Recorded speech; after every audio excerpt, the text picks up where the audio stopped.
मन के ऊपर बहुत ज्यादा कुछ निर्भर है। तो शैतान चाहता है कि इसको कंट्रोल करे, इसके ऊपर बोझ डाले। रेलगाड़ी का जो इंजन होता है वो रेल डिब्बों को खींचता है, उसमें ताकत होती है, उसमें पावर होती है, वो डिब्बों को खींचता है और चलाता है, फिर डिब्बे अपने आप चलते हैं। लेकिन बोझ जो होता है वो कहाँ पर होता है? डिब्बों में। बड़े बड़े कंटेनर, बहुत बड़ी बड़ी चीजें, भार वो डिब्बों में रखा जाता है, और एक बार इंजन खींचता है उसके बाद डिब्बे फिर उसी स्पीड के साथ दौड़ना शुरू हो जाते हैं। भार जो है वो डिब्बों में रखा जाता है, कभी भी इंजन के ऊपर नहीं रखा जाता। तो यही शैतान चाहता है कि आज जो बोझ है, जो भार है, वो भार हमारे दिमाग के ऊपर आ जाए, हमारे मन के ऊपर बोझ आ जाए। अगर मन के ऊपर बोझ आ गया तो वो आपके शरीर को सही नहीं चला पाएगा, खींच नहीं पाएगा। यहां आपको पहुंचना है, वहां हमें पहुंचने नहीं देगा।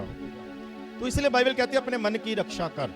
आज कई बार बहुत सारे बोझ जो है हमारी जिंदगी में होते हैं। आपने कई बार देखा होगा कि अगर मन उदास है तो आपके सामने बड़े अच्छे अच्छे खाने रख दो तो आप कहेंगे कि साइड पर कर दो, मुझे अच्छा नहीं लग रहा है, मैं नहीं खाऊंगा, मैं नहीं खाऊंगी।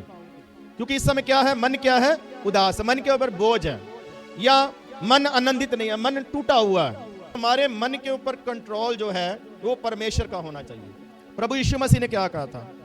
प्रभु यीशु मसीह ने कहा था किसी बात की चिंता मत करो, किसी बात की। ऐसा कहा है कि चलो ये चिंताएं मत करना, ये चिंताएं कर लेना। ये 98 चिंता मत करना, 2 चिंता कर लेना। ऐसा बोला? ऐसा बोला कि चलो संसार की चिंता मत करना, तू अपने बच्चों की चिंता कर लेना। ऐसा लिखा है चलो तू दुनिया की मत चिंता करना, तू अपनी पत्नी की, अपने भाइयों की, लोगों की, संसार की चिंता कर। ऐसा नहीं लिखा है बाइबल में। वचन में लिखा है तू सारी चिंता अपनी परमेश्वर के ऊपर छोड़ दो। सारी चिंता कहां पर छोड़नी है? प्रभु यीशु मसीह हमें सिखाना चाहते हैं। पता क्यों? ये जो चिंता है, ये फिक्र जो है, ये बोझ डालती है मन के ऊपर। सबसे बड़ा असर इसका कहां पर होता है? मन के ऊपर।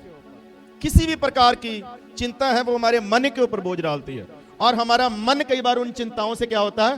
टूट जाता है। और जब टूट जाता है तो फिर मन उदास होता है।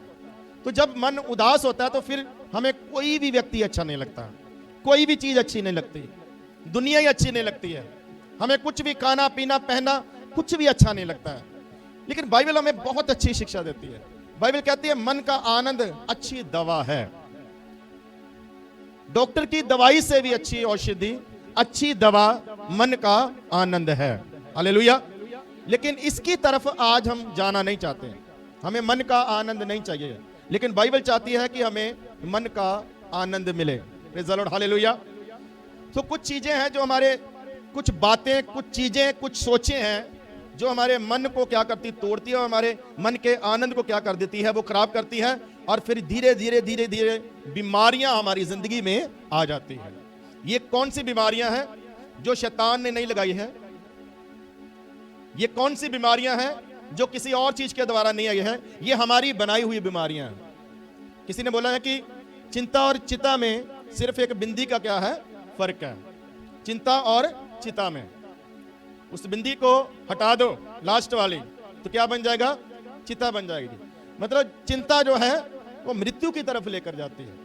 चिंता का बोझ जो है वो हमारे मन के आनंद को जब खराब करता है तो हड्डियां सूखने लग जाती हैं। लोग स्ट्रेस में क्यों आ जाते हैं? लोग तनाव में क्यों आ जाते हैं? लोग अपने मन पर बोझ क्यों इस्तेमाल करते हैं?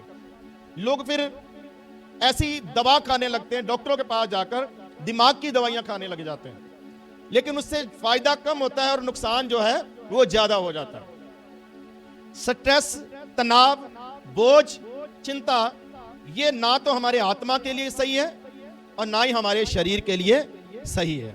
हालेलुया, सब बोलिए हालेलुया। हमारा मन आनंदित रहना चाहिए, उसके लिए परमेश्वर का भी रोल है, लेकिन उसके लिए हमारा खुद का भी रोल है। हमें अपनी सोच को बदलना होगा। हालेलुया। हमें अपने ख्यालों को, अपनी कल्पनाओं को बदलना होगा। कई बार कुछ ख्याल, कुछ कल्पनाएं ऐसी हमारे जीवन में होती है जिससे हमारा जो दिमाग है और बोझ से डूबता जाता है। तो इसलिए पौलुस कहता है हम हर एक कल्पना को, हर एक ऊंची बात को हम अपने वश में करते हैं। हालेलुया। क्या करते हैं, उसको अपने वश में करते हैं, कंट्रोल करते हैं उस पर।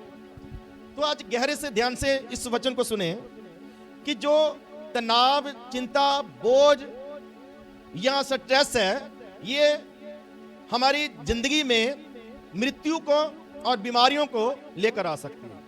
ये हमारे मन के संतुलन को क्या कर सकती है, बिगाड़ सकती है।